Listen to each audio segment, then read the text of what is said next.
There's a tweet that's going around. It's from Maggie Moda. Viral tweets are now referring to plans to assassinate Elon Musk in coded language. And someone said, the person who does it is going to be mentioned in so many rap songs. Someone says, does what? And the response is 4 asterisks at 4. It's 4 asterisks 3 times. Because we know, everybody knows exactly what they're saying. Here's the thing. So do judges. Like, these people are so stupid. They think the judge is going to be like, well, after seeing that message and taking an action and committing a crime, we can't prove any link to it because he used asterisks. Yeah. It's like, yeah, judges won't do that. They're going to be like, we knew what you were intending to do. Easily taken apart by anybody with common sense would actually be able to look at that and know what they're advocating for. And I mean, these people believe that there's no truth but power. And so they apply that to everybody and everything. And that is, it shows in their tactics and the way that they have been, I mean, the violent riots around this country for the past, the decade at least have been because they believe that there's no truth but power. And so when Trump and Elon get into power, they think that they have to use their own and advocate for violence in order to get it done. You can see it the way that the left lionizes Luigi Mangione. Bill Burr made a dumb remark about Mangione the other day. What did he say, to free him? He just said free Luigi, yeah. But he was complaining about rich people richer than Bill Burr, mind you, because Bill Burr's worth like 20 mil. Oh. But he was complaining about rich people, and then he threw in a free Luigi at the end of it. And it's like... that was a couple months ago, wasn't it? Or like a month ago? I just saw it today. He did it again? Yeah, it's the second time. Oh, my gosh. I was just That's tweeting about crazy, it today. dude. I mean, comedy's one thing, but talking about freeing a murder... Is he convicted? Was he convicted? Is he on trial? No, and I think there's good reason to believe he's not the guy. Really? Yeah, because we all said this before he got arrested, and then even a week after he got arrested, and then it just sort of became de facto that everyone just assumed he was the guy. And I'm like, guys, he's wearing a different jacket with a different backpack than the guy in the video shooting the CEO. And you have what we refer to in the Minority Report sense, an orgy of evidence when they found him, which is, here's a guy with a backpack with the motive and the weapon and everything on him. And it's just like, okay, do we really believe that? Fair enough. When you look at the surveillance footage of the guy with thin eyebrows who looks middle-aged, and then you look at Luigi with massive thick eyebrows, I'm not convinced he actually is the guy. Fair enough, but Bill Burr didn't say free Luigi because he thinks that Luigi didn't. Right, everyone's lionizing the guy because they think he did it. Yeah, the point of Bill Burr's comment was Luigi Mangione did something, actually acted on his beliefs, and he went after the crooked CEO, Health United or whatever CEO, and murdered him. So he should be let go because he did a good thing. That's essentially the synopsis of what Bill Burr is saying, and that's the norm nowadays. Again, whether it be terrorist attacks against Tesla dealerships, which is what they are. The point is to terrify people. The point is to frighten people, and it's about politics because of his association with Donald Trump and with Doge. People saying things like "Free Luigi," whether it was the whole entire summer of riots over George Floyd, which proved to be over nothing. The total burning down of half of Kenosha over a misunderstood video or a BS narrative. The left is constantly violent. It is the norm nowadays.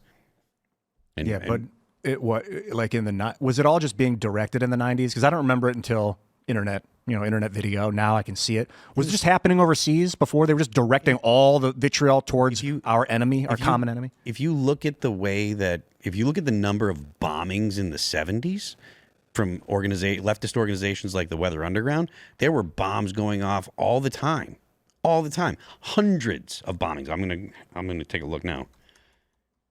Well, I think we're entering that Weather Underground period with the Tesla attacks, and I think this summer it's going to get real crazy. I agree with that. And I feel like I kind of underestimated the amount of resistance because it's felt like for this first month since Trump has been elected, there's been almost like a lack of resistance. Just in a certain way. Between 1971 and 1972, the United States experienced more than 2,500 domestic bombings, according to FBI statistics. Wow. These are all from left-leaning groups. These are all radical leftists. These are all the leftovers of the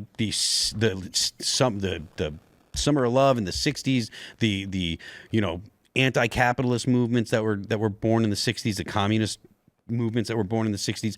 And this is just in 1 year, 2,500. Additionally, during the 1970s, nearly a dozen radical underground groups, including the Weather Underground, the New World Liberation Front, and the Symbionese Liberation Army, set off hundreds of bombs. So the idea that the left is actually looking for peace and whatnot, that's all BS. And we had a leftist on here the other couple weeks ago or whatever, saying that, it's the right wing that is the dangerous one and stuff. Hundreds of bombings, 2,500 in 1 year, and then additionally hundreds of other bombings throughout the course of the 70s. But yet that doesn't actually compute. There was a bombing of Congress. There was a bomb that went off in Congress, and Bill Clinton let the people out free them. I think there might have been a small difference, though, is that nowadays these people hate the idea of America. Yeah. And have been segregated into kind of their own groups, and they're not actually going in this with a goal in mind, apart from maybe like a thumbnail view of communism where everything's just bunnies and flowers, but they're literally just driven by hatred and division. Mm-hmm. They hate the idea of this country and they want to burn it to the ground. So hopefully they can come out on top and rule over the ashes. But I mean, that idea that a lot of the groups back then at least had the idea that they liked this country. I wonder about funding because like USAID shut down. Where are all those people now? What are they doing? Are they involved with this? Because like in the early 70s, you're saying 70, 71, 2,500 bombings. Nixon, was he the president at that point? I think it was Nixon. Yeah. And apparently Nixon, I always thought Nixon, horrible guy, he resigned. He got impeached. He was going to get impeached. Turns out maybe not. Maybe Nixon was going to blow the lid on who killed Kennedy and they wanted him out and they framed him and and maybe there was money behind the scenes to disrupt the powers that be at the time. Bill Murray just say Nixon was framed? He was talking about it on Rogan. Yeah. He said Nixon was framed. First it was Nixon, then Ford. And I mean, just looking at everything that kind of happens now, would that surprise you in any way, shape, or form? I mean, they tried framing Trump. Yeah, it wouldn't now. No, if Nixon was trying to push back against the liberal economic order at the time, which he very well might have been. Remember the Bulls in the 90s? Oh yeah, they were like the best basketball team ever. Pippen, Jordan. It was just like Chamberlain. How many people could you name on one team at one time that were massive? Paxton. Yeah, I love that. I played a lot of Lakers versus Celtics. The Bulls have that now. I don't know. No, definitely not. The cultural ubiquity of the Bulls in the 90s was crazy. Yeah, was crazy. Oh, yeah. Space Jam. So I'm saying, when it comes to Nixon, you've got effectively in the CIA the Bulls of the 90s, and with Trump you have the Bulls now. Oh yeah, the power is so back 100th then, of what it was. These guys were the dream team of coups, and they could pull it off on Nixon and Kennedy maybe. And with Donald Trump, you got like a ragtag bunch. The brand is there, but the talent isn't, and they couldn't make it work. It's like the sons of Michael Jordan's son and Pippen's son. You're like, dude, they never even practice basketball. He's like, yeah, but he's my son, so he's the one in charge. He's the one that gets the part. I don't even think they're the sons. I think they're DEI hires. Yeah, they're not. You know, it'd be really funny if the reason why the CIA was unable to stop Trump is because they enacted DEI and hired a bunch of incompetent people. What happened? How come the coup didn't work? Well, we hired a bunch of people based on race and gender instead of their ability to stage coups, so we couldn't do it. Because I imagine they don't do that at the top. They don't care about race and gender at the owners. I bet they do. You think they sit around there like Jack Dorsey? Jack Dorsey was like, Twitter is the free speech wing of the free speech party. And he ran the show. And then in a couple of years, he was like, we should ban people forsake the rug pronouns. And it's like, how does that happen to you? You run it. It's because they plug the garbage into their own brain. You said, what did he say? I couldn't understand what you were We should ban people for saying the wrong pronouns. But I mean, at the top, like I keep thinking about Swiss bankers and like. There's no difference though. There's no difference at the top. Like one thing that I I've gone through a couple stages in my life where I've noticed that a lot of the drama that you see, even up at the very top, is no different than the drama that you experienced in middle school. you kind of realize that these adults, they don't grow up and they're not responsible and they'll lie straight to your face. So even at the very top, they still fall victim to this DEI and this virtue signaling, because in order to get there, they had to participate in that, or it's kind of sad to see now, but we're seeing the ramifications of years and years of this taking place in our culture and society now.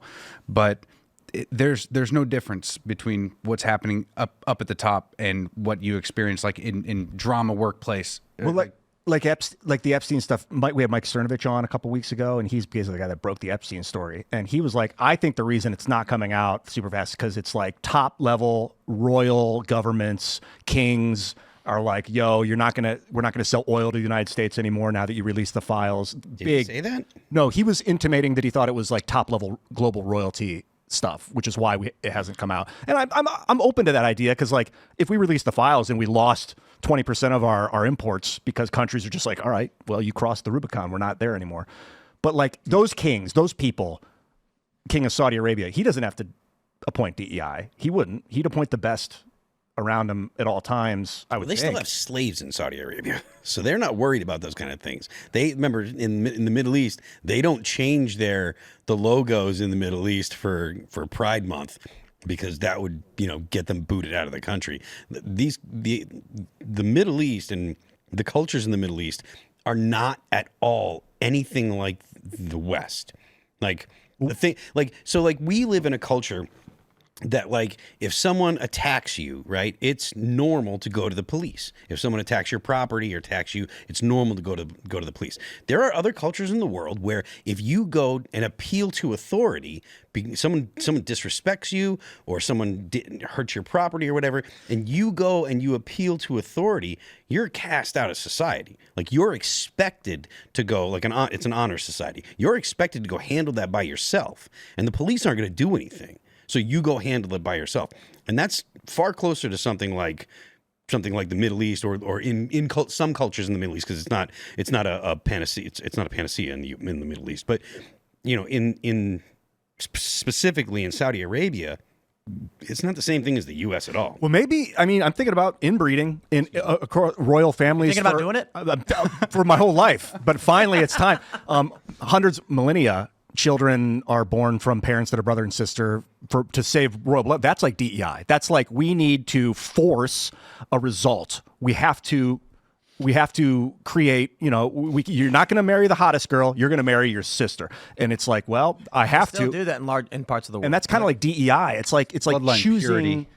Yeah, and then tests. it creates these developmentally handicapped kids sometimes because of the inbreeding, which is why it's illegal in a lot of places. And so that's the immediate result of a DEI marriage. I don't think cousin that's marriage actually, is extremely common in the Middle East. I think it's more cousin marriage than marrying like sisters and stuff like that. Well, like the Habsburgs were a son of Maybe brother back- and sister, or like I think at some point there Wasn't it like in World War I, the warring kings were all cousins or something like that? I think so. Yeah. Yeah, very common. I think the only way to kind of get back to being the true leader of the free world, like what America is supposed to be, and not bending the knee to, the World Economic Forum and things like that, would be to release this list, because here in this country and what we're supposed to be promoting worldwide is that all men are created equal.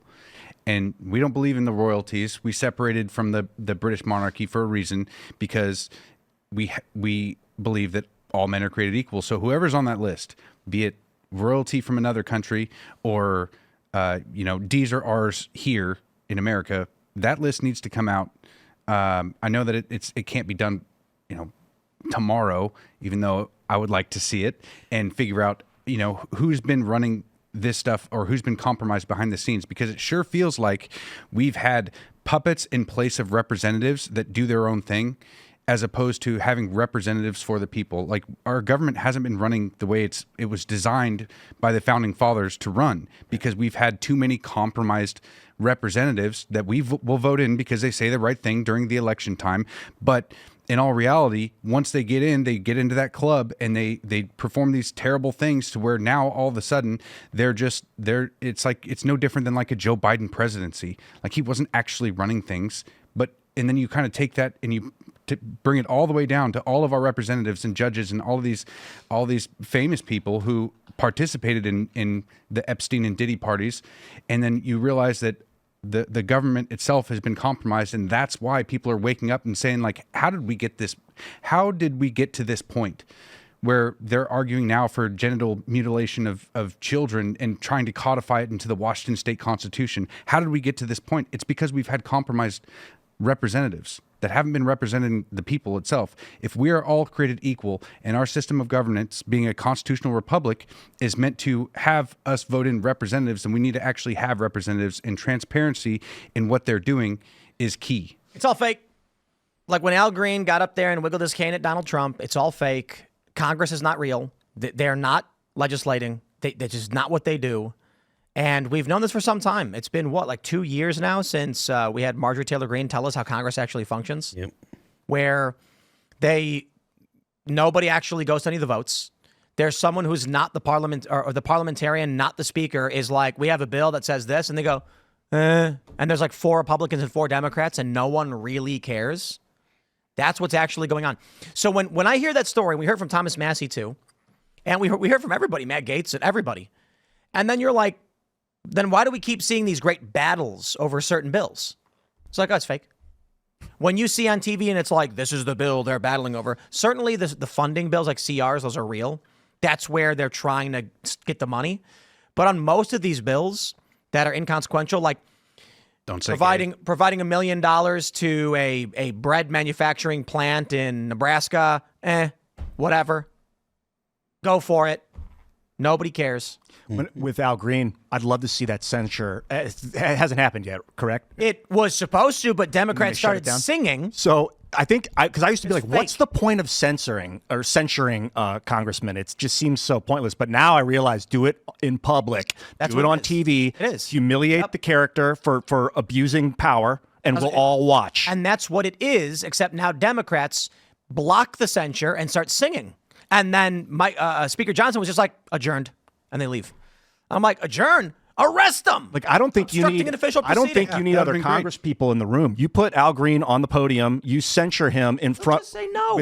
with all the cameras on him, and just make it a humiliation ritual. Bro, that's literally what it is. He just said no, and then Johnson adjourned the meeting. He said no. What do you mean? Like he wouldn't acquiesce to the censure? Yeah, Johnson's banging the gavel, being like, a present for censure. And then he starts singing. Democrats block the well, and then Johnson goes adjourned and leaves. But that's because censure is supposed to be exactly what you're describing, but it's meaningless if there's no enforcement of it. Right. So maybe we get a speaker with some balls. Make me speaker. One day I will arrest all of these people. I don't know if you need to arrest those guys yet. Yes. Or necessarily. If you block the well during an official proceeding to censure somebody who is obstructing Congress, I am going to instruct the Sergeant at Arms to collect the Capitol Police and have every single person obstructing right now arrested. They were warned 3 or 4 times, and they were singing songs. Out. They used to do, my assumption is censorship or censoring in private. I mean, it would just be Congress. They'd do it in front of their fellow congressmen. It'd be like, all right, fine, whatever. He's loud. He's been loud for 20 years, whatever. But now you do it in front of 103 billion people on TV, and it's a real humiliation session. Yeah, I mean, the point before was to just put it into the congressional record, right? So it officially says this guy was a pile of crap, right? And he did this misbehavior. But I do think that it is valuable to put it on TV and have it all over the internet, so that way people can see, oh yeah, he should be embarrassed. He's a schmuck. But I don't. But it's on TV where it is. It's on C-SPAN. It's on whoever wants to carry it. Mm-hmm. And then we're at the point now where, for one, we know it's fake. No one's actually doing their jobs. And Democrats and Republicans, for decades now, since TV, have been like, all I need is a video of me acting like I'm working so that I can go and not work. So you'll see these videos where you're going to get a member of Congress and they're going to be standing up going, you bigots, you're all fascists, blah, blah, blah. And then the cameras turn off and they're like, all right, everybody, good seeing you today. I'm going back to my district. Send me that video. Need it for fundraising. That's Congress. And that's the point of it, is to get the video for fundraising, so that way they can be like, look at me, I'm fighting the man, blah, blah, blah, whatever. Because That's why they sang songs and obstructed Congress. There's no consequences for them to make a mockery of the legislative branch. I think that then and they Speaker shouldn't be- Johnson won't do anything. They shouldn't be invited to censure future censures. We shouldn't have crowds of congressmen there to to vote. You support have the to guy. vote on it. Congress is supposed to vote on who gets censured. So when the Republicans voted to censure Al Green, Democrats blocked the proceeding and sang songs. So they all vote not present. and then they Ian, Then the censorship succeeds. They voted. They all vote not available. So now let me explain to you, because I think it would have really helped if you actually looked into what this is before asking us to do a thing that exactly happened. And now you can understand what the problem is. Congress shows up. Are we censuring Al Green? Yeas have it. Al Green, present for censure. Democrats block the proceeding and sing songs. And so now what you do Congress is adjourned. now you say, Al Green, report for censure. No one else is coming. It's just you, Al. You're in the room with the panel, and we're going to censor you on TV. I gotta stop you right there, Ian. What do you not understand about he did not listen to Speaker Johnson? I understand. What do you What mean? are the consequences of him saying no? Like no to Present like, yourself for resisting censure. censorship? And he goes, no. That would be contempt. So what you are saying of now Congress. is exactly as I've described. When he was called to censure, he said no. And then I got angry because Speaker Johnson adjourned Congress and left. Rather than arresting him for contempt or something. Or holding him in contempt. Or holding him in or, contempt. Or arresting the rest of the Democrats for obstruction. Or even removing them Yeah, from, remove from, them from the well. For sure, remove them Did first. nothing. And if they kept banging on the walls, you have them arrested. The issue is, so long as there is no enforcement or penalty for wrongdoing, there is no real And I think Congress. Mike Johnson didn't want to spark a civil war. He's like, oh God, this is not the moment. I'm not going to make a pariah out of weak. this guy. Now, Weak. Yeah, I was going to say that's kind of the entire problem with what we've been experiencing, and a lot of the reason why I started speaking out in general is back in 2020 during the government lockdowns. I kind of just assumed that a lot of the people that I knew, a lot of the men that I looked up to and respected, would be against the mandates, and a lot of the men that I saw and respected folded immediately. And they were wearing the mask, they were taking the jab and doing all that, and saw obedience as virtue. And I realized kind of at that point in my life that I'm going to have to stand up and speak out against a lot of this stuff. And it turns out that courage is contagious, but what we've had for a long time in someone like Speaker Johnson is one who's played the game for too long and doesn't have that kind of conviction to make the change. You know, he's not willing to throw them all or get them all arrested when they're clearly obstructing. And we need to have leaders in there who are willing to do that, because in all reality, if we continue to not have that conviction, if we're not trying to restore our country, like the entire message of Make America Great Again is to make it great again. And that means that you have to have the conviction and the willingness to put yourself out there and to stop proceedings like this when we do censure someone like that and the Democrats are obviously obstructing it, have them arrested. It sounds simple, but it hasn't been that way for a long time. And we've had Republicans in office that have just been complete spineless and gutless, and they haven't stood up in any way, shape, or form for the Constitution for years. They just go with it because that's just the way it's been. Is you just, okay, I guess we'll close out and try again tomorrow, instead of, kick the can down the road. Somebody else is going to handle it. Another adult is going to be able to handle this.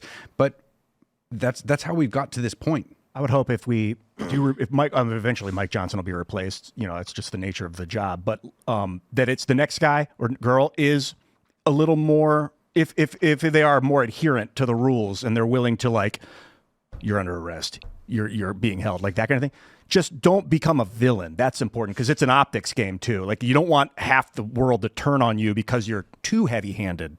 But I do agree with you that just adjourning the thing was kind of dismal. Yeah, for him to turn that off like that and not like, dude, you're in charge, Mike. Like, that was your show. Look, just make me speaker for one day, and I will clean up Congress. We'll have a bunch of. We're going to convene let's just call it. We'll do it on May 1st because May Day, and it'll really irk the leftists. And we'll call it the May 1 Commission. And then after we have all the Democrats arrested for obstruction, they're going to be censured. There's going to be votes on expulsion, all of that stuff. And then we're going to put together a committee that will investigate them. Because I'm willing to bet you could easily get most of these members of Congress on fraud by when you actually dig into how they don't actually do their jobs and spend all their days ponying up to lobbyists for money. Thanks for checking out this clip from Timcast IRL. Make sure to watch the show live Monday through Friday at 8 p.m. Subscribe to this channel, and we will see you all there.